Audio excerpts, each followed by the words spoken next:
Hello, welcome back to the channel 12-Step Guide with Troy O. Today we're going to continue our fourth step inventory, fourth step 4 in Alcoholics Anonymous, made a searching and fearless moral inventory of ourselves.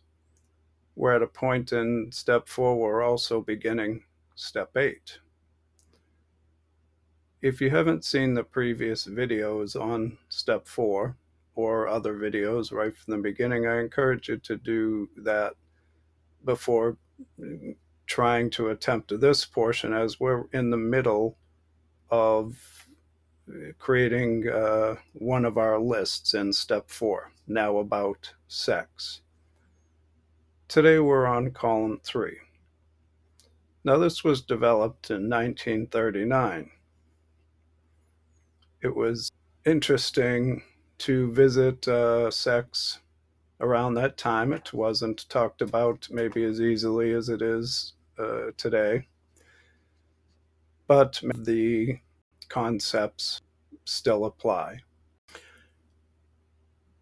So before I begin the reading, I'd like to just outline a little bit to deepen our question, if you will. So when we're talking about sex, we look at the sex instinct, and that's a drive to engage in sexual behavior. It's built into us. Now let's really look at this drive, though. This drive is intoxicating. Before you add alcohol or drugs to the body, being we're talking about Alcoholics Anonymous, and when it comes to alcohol and drugs, remarkable and profound issues can develop once you can dull all the senses.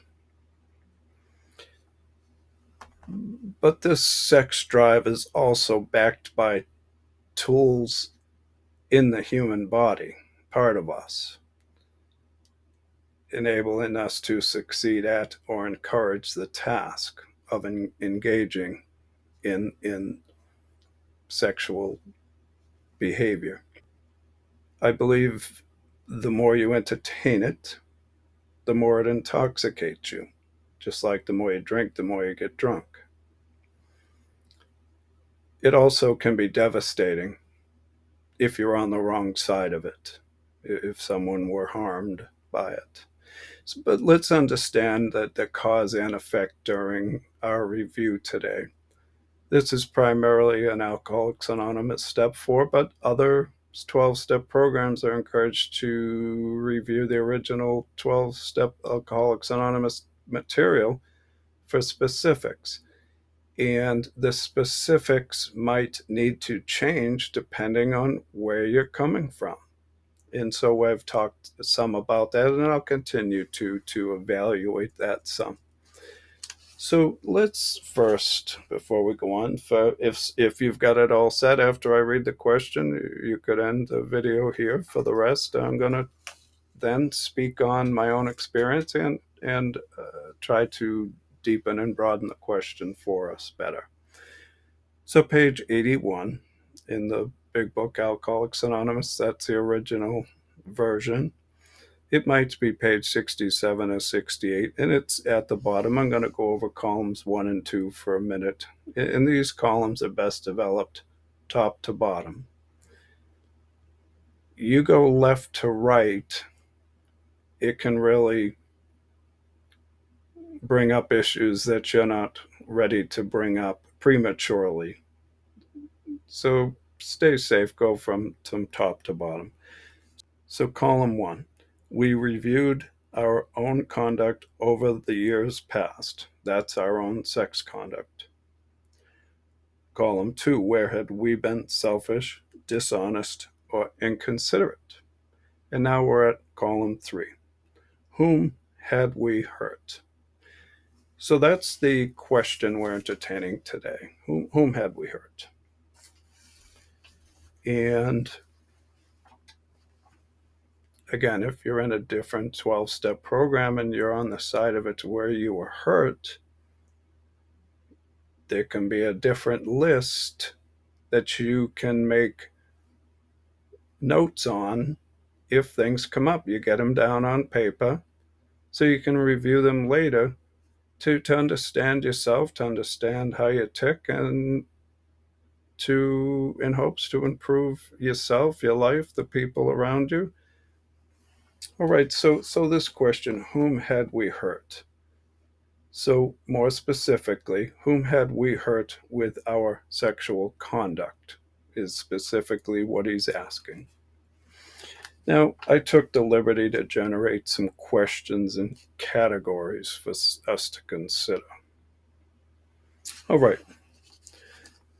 here's a question. So, when entertaining whom had we hurt, what metric might we use to assess that question? And so, what do I mean by that?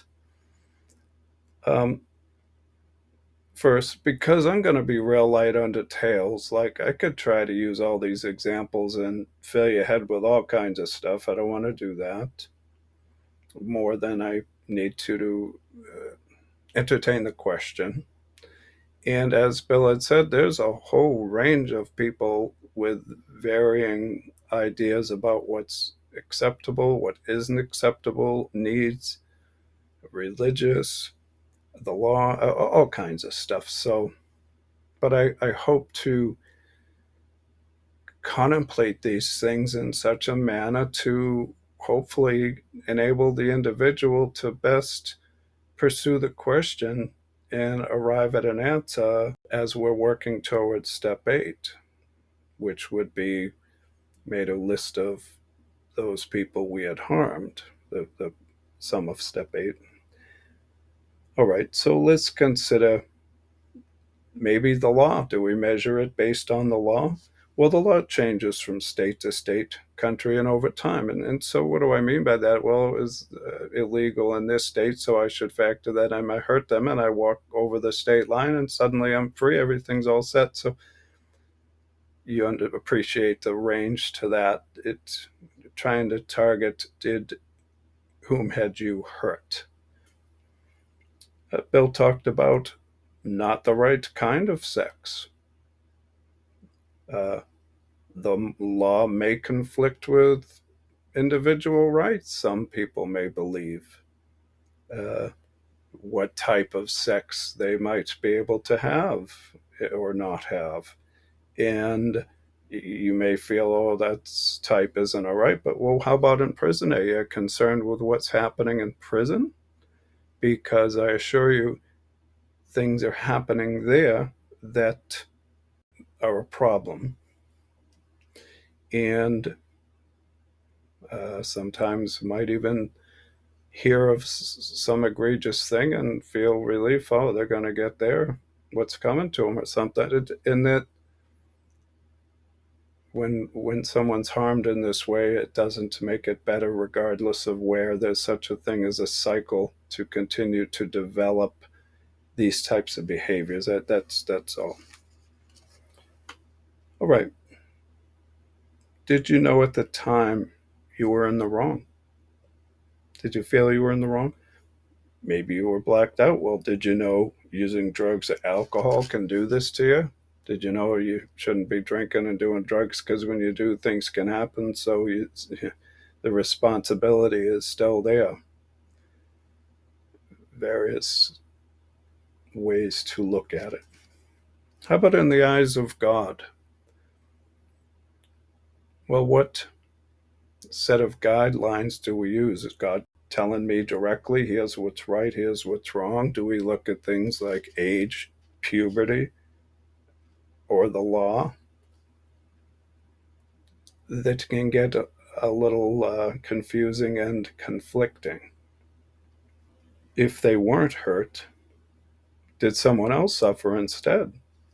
Cheating, for example. The person you were cheating with didn't seem to be hurt, but the person you were committed to, maybe they were hurt.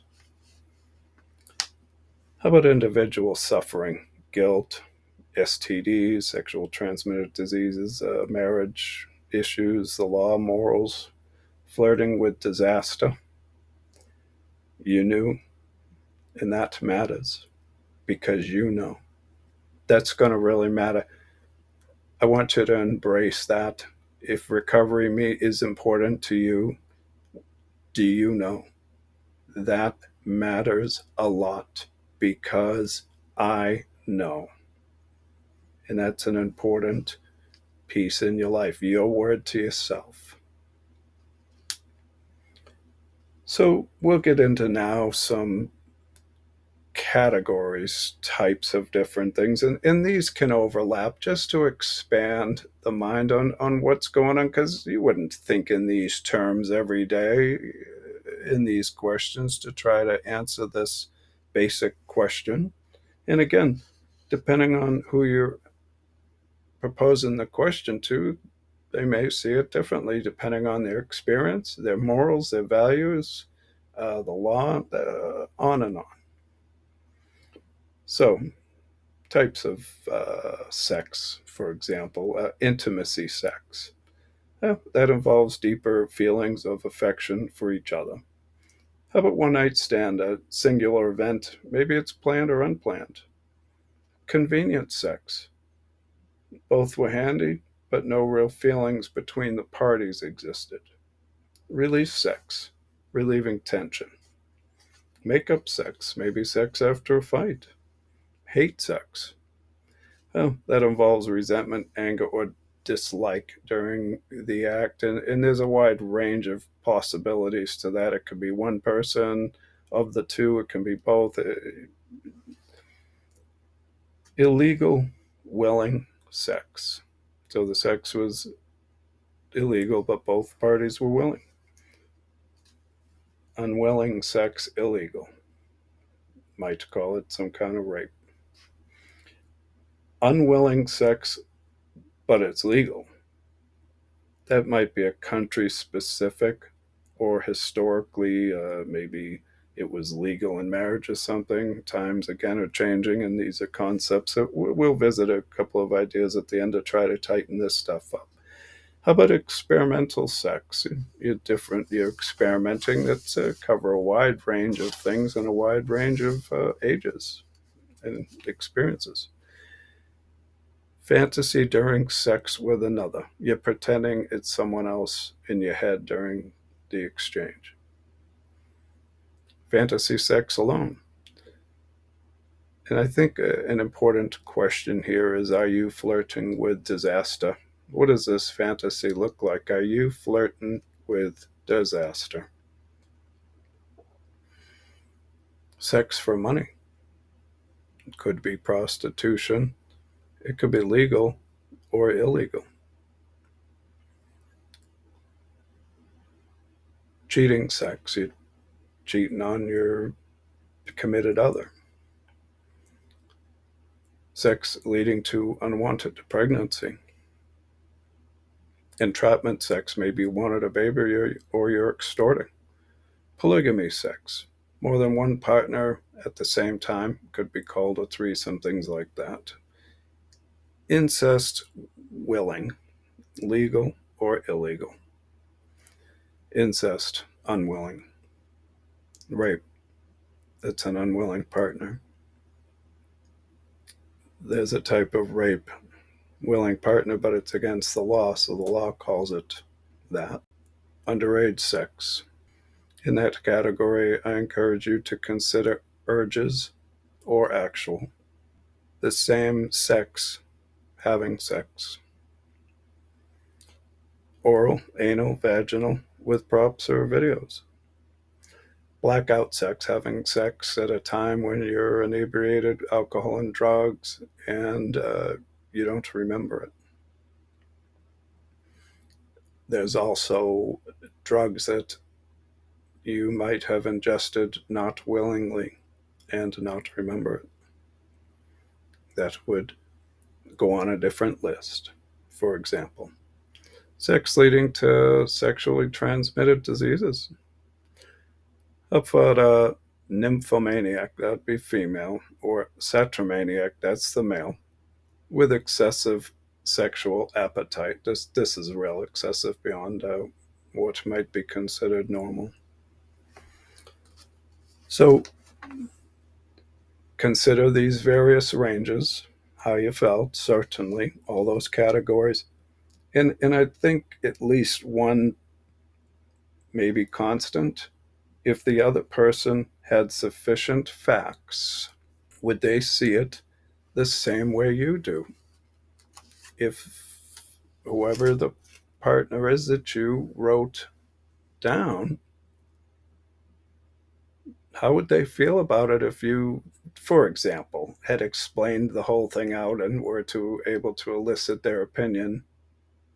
Would they agree with your finding? I think is one way to look at it, rather at any of the categories above. And I'm not getting into any of them specifically, just to broaden the mind.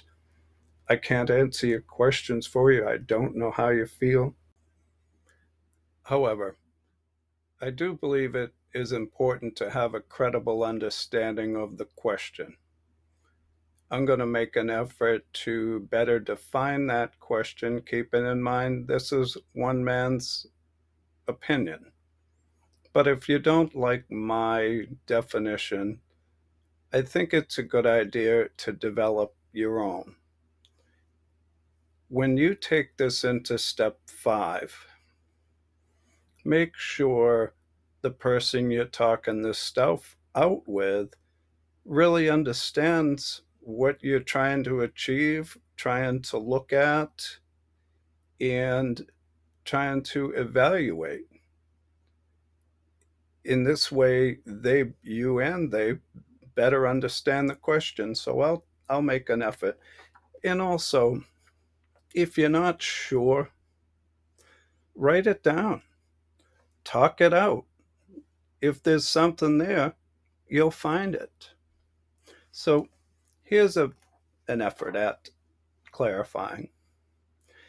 Did your sexual conduct potentially cause a negative outcome, affecting someone emotionally, mentally, financially, physically, spiritually, maritally, or morally, for example? Possibly altering one's ability to love, trust, or be intimate, for example. So there's some guidelines, and it's possible nobody was harmed, that column remains blank. Just because you ask the question doesn't mean that someone was harmed. There's a host of variables. This is the kind of thing you just trap ideas to talk it out later, to try to figure out what makes you tick, how you can improve your life, how you can be sober, clear minded, and your thoughts, attitudes, and actions can generally be positive. Life's tough enough as it is, but these things, guilt and shame, and many other feelings, can really influence us. We're moving towards the 9-step promises now. At the end of this video, at the very end, all those 9-step promises are read. If you haven't heard them and aren't familiar with them, listen to it right to the very end, and you will hear them. Throughout this whole chapter, we're going to keep those promises that we're moving towards. This process allows us that. So I'm going to give you a quick look at the list that I've developed here. I've just got the 3 columns here now. And again, we're going to be real light on details. Bill suggested don't be the referee. I'm not getting into it. So let's just use a couple of brief examples just to understand how one might develop the list. So whom had we hurt? So imagine a scenario where the wife hurt the husband because she was staying out and she was cheating. And this is Colin too, had lied where she was, and she felt she had other needs that weren't being met. But who might have been hurt by that? Maybe the husband was hurt by that in a variety of different ways that in the list that we covered. Maybe the family, if it ends up in divorce and fighting, maybe oneself or the cheating partner, if you got caught.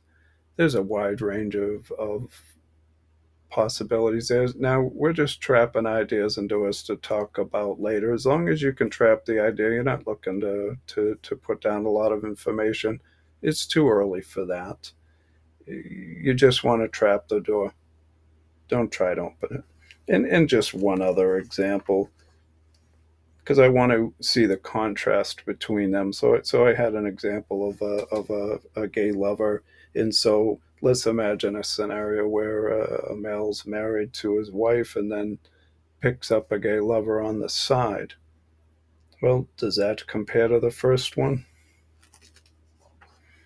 The contrast between the two, in my opinion, the first one may be resolvable, may be forgivable. The second one's may be more difficult to resolve and forgive. The relationship may be over. It's just a different dynamic. And the pain felt between the two could also be different. Now, I'm not getting into it beyond that, just to offer some type of a contrast. There's many other pieces that could or would fit in that scenario. So it's hopefully this has been helpful just to broaden the mind, get some ideas on paper. It's your life. Progress, not perfection. And go from top to bottom. When you've generally slowed down or completed that section, come on back and we're going to cover column 4. There'll be 5 columns, so we'll get into column 4 next time. Well, thank you very much. Have a nice day. If you found this video helpful, please like and subscribe. Ring the bell to be notified when new content is added. Also, you can support the channel 12-Step Guide with Troyo by donating through PayPal to hsworldservice@yahoo.com. In Step 4, we are laying the groundwork and planting seeds for the 9th step promises. Those promises are: we are going to know a new freedom and a new happiness. We will not regret the past, nor wish to shut the door on it. We will comprehend the word serenity and know peace. No matter how far down the scale we have gone, we will see how our experience can benefit others. That feeling of uselessness and self-pity will disappear. We will lose interest in selfish things and gain interest in our fellows. Self-seeking will slip away. Our whole attitude and outlook upon life will change. Fear of people and of economic insecurity will leave us. We will intuitively know how to handle situations which used to baffle us. We will suddenly realize that God is doing for us what we could not do for ourselves. Keep moving forward. It's worth the effort,